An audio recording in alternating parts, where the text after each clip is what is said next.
E as empresas estão adotando novas formas de trabalho, como o home office e o trabalho freelance.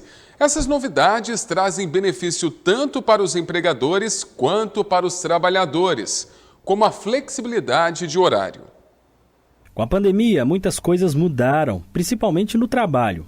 Quem explica é a advogada Graciane Saliba. A gente teve muita modificação, especialmente após a pandemia, porque muitas pessoas acostumaram a trabalhar de casa. Então, ao invés de ir para o estabelecimento da empresa, para o local da empresa, essas pessoas começaram a trabalhar em casa e acostumaram com essa situação. Por isso, foi necessário regulamentar isso. Tivemos, então, a Lei 14.442, de setembro de 2022, trazendo algumas especificações de como deve acontecer esse trabalho remoto, chamado de teletrabalho, ou trabalho híbrido. O trabalho híbrido é aquele que a pessoa fica em casa alguns dias e outros dias ela vai até a empresa, onde ela deve ali passar os relatórios, pegar alguma especificação, ter o contato mesmo com os colegas de trabalho. Então, a gente tem essas duas modalidades chamadas de novas modalidades, mas são modalidades que já existiam e que veio a ser regulamentado. Quais seriam as vantagens dessas modalidades? A vantagem no seguinte sentido: se a pessoa trabalha de casa, é lógico que é muito importante ela ter uma preparação para isso, ela saber ter consciência de que ela tem que ir trabalhar, porque dentro de casa às vezes a gente passa, quer ver o filho, quer ver uma televisão, quer dormir. Isso não pode acontecer no teletrabalho. A vantagem é que não há o deslocamento para a empresa. Então, em cidades, grandes centros, por exemplo, onde tem muito movimento, às vezes as pessoas demoram 3 horas para chegar no trabalho. E com o teletrabalho, isso poderia ser evitado. E também a possibilidade de ter mais contato com a família. Porque se eu estou dentro de casa, eu consigo almoçar com a família, eu consigo tomar um café com a família. Então, essas são algumas vantagens do teletrabalho. E desvantagens também existem, porque há um alto índice de depressão nas pessoas que trabalham nesse regime. Por quê? Elas ficam ali e muitas vezes perdem a vaidade, não vão se arrumar, não trocam de roupa, então vão trabalhar de pijama fica o dia inteiro.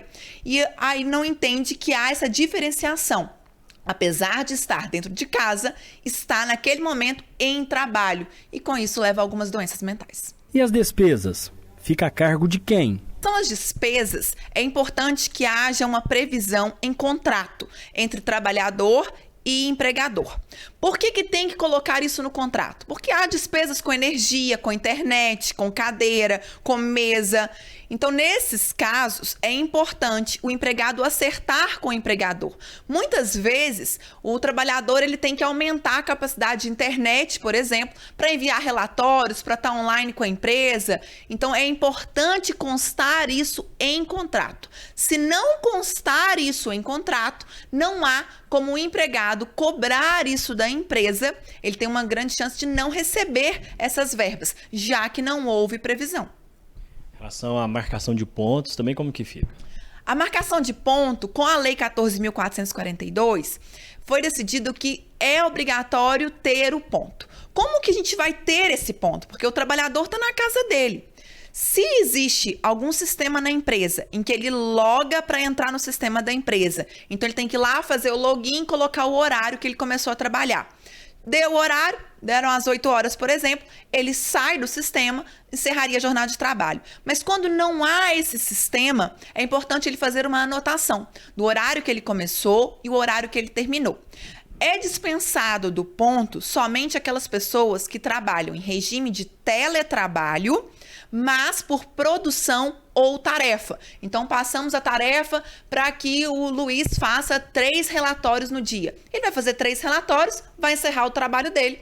Ele não tem que continuar trabalhando.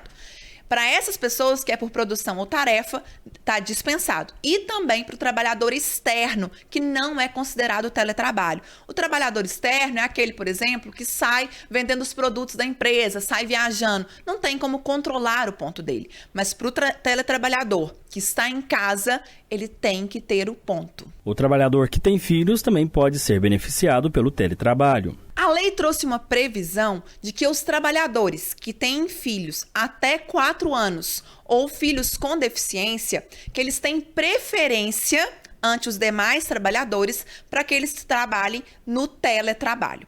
Por quê? É uma possibilidade deles acompanharem esses filhos, deles estarem mais próximos a esses filhos nessa idade ou na situação de deficiência, até para eles poderem ajudar mais em casa.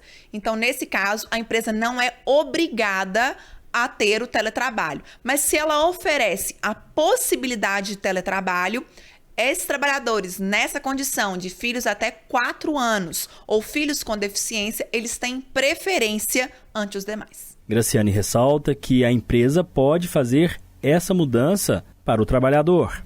A empresa pode fazer a mudança do regime presencial para o teletrabalho. É importante que seja repassado com o trabalhador como serão os gastos, e isso conste em aditivo contratual.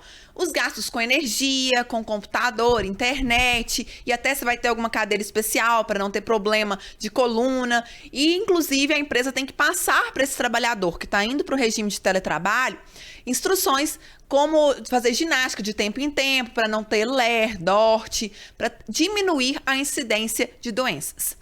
E, se for do regime de teletrabalho para o presencial, a empresa também pode fazer essa mudança, desde que avise com 15 dias de antecedência.